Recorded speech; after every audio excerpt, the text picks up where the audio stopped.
गीता में भगवान श्री कृष्ण ने भविष्य की चिंता को व्यर्थ बताया है, क्योंकि अगर व्यक्ति भविष्य की चिंता में सारा समय नष्ट कर देगा तब वह वर्तमान में कभी भी जी नहीं पाएगा, जिसका भविष्य फल और भी दुखदायी होगा, क्योंकि उसने वर्तमान को तो जिया ही नहीं और सारा समय व्यर्थ की चिंताओं में नष्ट कर दिया। न वह व्यक्ति वर्तमान में खुश रह सका, न ही भविष्य में खुश रह सकेगा।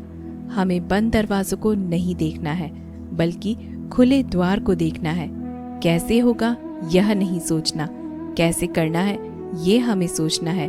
धर्म और आध्यात्म हमें वही रास्ता दिखाता है जिसका अनुकरण करके हम अपने जीवन को एक नई ऊंचाई दे सके। एक बार जब भगवान श्री कृष्ण और अर्जुन कहीं जा रहे थे, तब बातचीत में अर्जुन ने कृष्ण को पूछा कि क्यों कर्ण को दानवीर कहा जाता है। उन्हें नहीं, जबकि हम भी तो बहुत दान करते हैं। एक दिन भगवान श्री कृष्ण ने कर्ण और अर्जुन के दान की परीक्षा लेने का निश्चय किया।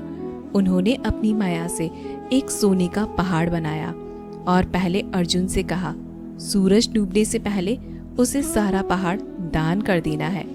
अर्जुन ने तुरंत पहाड़ काटकर उसे बांटना शुरू कर दिया। 2 दिनों और 2 रातों के लिए अर्जुन ने सोने के पहाड़ को खोदा और गांव में सोने का वितरण किया। इस बीच फिर से कई सारे ग्रामीण कतार में खड़े होकर अपनी बारी का इंतजार करने लगे। अर्जुन अब थक गया था, लेकिन अपना अहंकार नहीं छोड़ रहा था। अर्जुन सुबह से शाम तक बिना कुछ खाए पिए, बिना रुके पहाड़ काटता रहा, पर शाम तक सिर्फ कुछ ही पहाड़ काट सका। पहाड़ पर कोई असर नहीं पड़ा। शाम को उसने अपनी हार मान ली। दूसरे दिन भगवान श्री कृष्ण ने फिर वैसा ही पहाड़ बनाया और कर्ण से उसे बांटने को कहा। कर्ण को पहाड़ बांटने का काम सौंपकर श्री कृष्ण और अर्जुन वापस लौट रहे थे। अभी उन्होंने आधा रास्ता ही तय नहीं किया था कि पीछे से तेजी से एक रथ आता दिखाई दिया। यह कर्ण का था। कर्ण को वापस आता देखकर अर्जुन को बड़ा आश्चर्य हुआ, क्योंकि वो पूरे दिन काम करके भी पूरा पहाड़ काटकर दान नहीं कर पाया था। कर्ण के पास आकर श्री कृष्ण ने कहा, भगवान, मैंने अपना पूरा काम कर दिया। अर्जुन को बड़ा आश्चर्य हुआ। उसने कर्ण से पूछा कि यह कैसे संभव हुआ। तब कर्ण ने जवाब दिया, मैंने आसपास के सभी गांव वालों को बुलाकर उनसे कहा, जो जितना सोना चाहे पहाड़ तोड़कर ले जाए। इतना कहना था कि सारे गांव वाले पहाड़ तोड़ने में जुट गए और थोड़ी ही देर में सारे पहाड़ के छोटे छोटे टुकड़े हो गए। तब श्री कृष्ण ने अर्जुन से कहा, पहाड़ तो तुम भी दान करना चाहते थे, पर तुम्हें यह नहीं सूझा। भगवान मुस्कुराए और अर्जुन से कहा कि तुम सोने से मोहित हो गए थे और तुम ग्रामीणों को उतना सोना दे रहे थे जितना तुमने सोचा था कि उन्हें जरूरत है। लेकिन कर्ण ने इस तरह की बात नहीं सोची और दान देने के बाद कर्ण वहां से चला गया। वे नहीं चाहते थे कि कोई इस बात पर उनकी प्रशंसा करे, न कि उन्हें इस बात का बुरा लगा कि कोई उनके पीछे क्या बोलेगा। यह एक ऐसे व्यक्ति का संकेत है जिसने आत्मज्ञान प्राप्त कर लिया है। एक दान देने के बदले में धन्यवाद या बधाई की उम्मीद करना एक उपहार देना नहीं है, बल्कि यह तो एक सौदा है। इसलिए यदि हम किसी को कुछ भी दान या समर्थन देना चाहते हैं तो हमें इसे बिना किसी उम्मीद या आशा के करना चाहिए, ताकि यह हमारे अच्छे कर्म हो, हमारा अहंकार न हो। श्री कृष्ण ने अर्जुन से कहा कि जिसने आत्मज्ञान प्राप्त नहीं किया वह ईश्वर को कैसे जान सकता है, और आत्मज्ञान प्राप्त करने के लिए चिंतन जरूरी है। चिंता नहीं, मनुष्य का स्वभाव है कि वह सोचता बहुत है। सोचना गलत नहीं है, किंतु जब चिंतन चिता में परिवर्तित हो जाता है तो घातक सिद्ध होता है। कुछ लोग चिंता में ही जीते हैं और कुछ चिंतन में। चिंता में हजारों लोग जीते हैं और चिंतन में 2-4 लोग ही जी पाते हैं। चिंता स्वयं में एक बहुत ही कठिन परिश्रम है, जिसके उत्तर की तलाश में हम कब भटकाव के भंवर जाल में उलझ जाते हैं जान ही नहीं पाते हैं, और यह हमारे जीवन का एक अभिन्न हिस्सा बनकर साथ साथ चलने लगती है। चिंता के दुष्परिणामों को भी हम सभी जानते हैं, लेकिन इसके बावजूद हम इससे अपना पीछा नहीं छुड़ा पाते हैं और जहाँ भी जाते हैं चिंता भी साथ साथ चलती है। किसी भी समस्या के आने पर उसके समाधान के लिए विवेकपूर्ण निर्णय ही चिंतन है।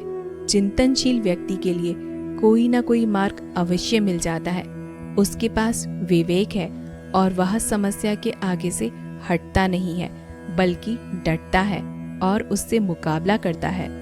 समस्या के आगे डटना, समस्या का डटकर मुकाबला करना ही आधी सफलता प्राप्त कर लेना है। जो हो रहा है उसके बारे में चिंता करने की बजाय उससे सबक लेकर खुद को चिंता के दलदल से बाहर निकालना ही बुद्धिमानी है। परेड में पीछे मुड़ बोलते ही पहला व्यक्ति आखिरी और आखिरी व्यक्ति पहले स्थान पर आ जाता है। इसलिए जीवन में कभी भी आगे होने का घमंड और आखिरी होने का गम मत करना, क्योंकि पता नहीं कब जिंदगी आपको बोल दे पीछे मुड़। हम सब एक दिन एक दूसरे को सिर्फ यह सोचकर भुला देते हैं कि वो तो मुझे याद ही नहीं करता, तो मैं क्यों उसे याद करूं। संसार में हर एक चीज ठोकर लगने के बाद टूट जाती है, लेकिन सफलता ही है जो ठोकर लगने के बाद ही मिलती है। जिस जगह पर आपका सम्मान नहीं हो वहां कभी नहीं जाना चाहिए, और जो व्यक्ति आपका अपमान करे उसे कभी भी भुलाना नहीं चाहिए। लोग कहते हैं कि पैसों से सब कुछ खरीदा जा सकता है, लेकिन भगवान कहते हैं कि कोई पैसे से टूटे हुए विश्वास को कैसे खरीद सकता है। अजीब बात है, दूसरे की सहायता करने का वक्त किसी के पास नहीं होता, लेकिन दूसरों के काम में बाधा डालने का वक्त सबके पास होता है। लोग आईना देखना छोड़ देंगे अगर आईने में चित्र की जगह चरित्र दिखाई दे तो। समय और अपने जब दोनों एक साथ चोट पहुंचाते हैं तो व्यक्ति बाहर से नहीं बल्कि अंदर से भी टूट जाता है।